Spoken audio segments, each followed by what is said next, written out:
Assalamualaikum warahmatullahi wabarakatuh. Kesempatan pagi ini, pada saat ini kita sama-sama dapat bertemu kembali.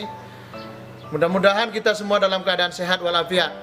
Selawat salam mari terus kita sampaikan kepada junjungan alam, yakni Nabi Muhammad sallallahu alaihi wasallam.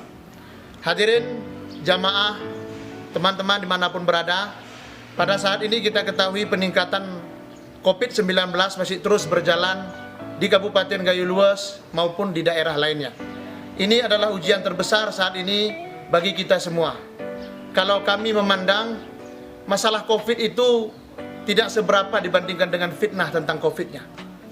Fitnah tentang COVID-19 ini bisa menjadikan kita terpecah antara masyarakat dengan pejabat, antara tetangga dan tetangga lainnya, antara sahabat sekampung.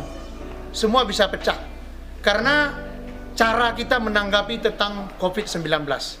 Ada yang menganggap COVID-19 ini seolah-olah aib, seolah-olah yang kena COVID itu adalah orang-orang yang sama seperti orang yang terkena penyakit kuman atau lain-lainnya, sehingga dia diasingkan, sehingga bahkan ada terjadi di beberapa tempat pengusiran yang mereka dalam proses isolasi. Mudah-mudahan bermanfaat. Assalamualaikum warahmatullahi wabarakatuh.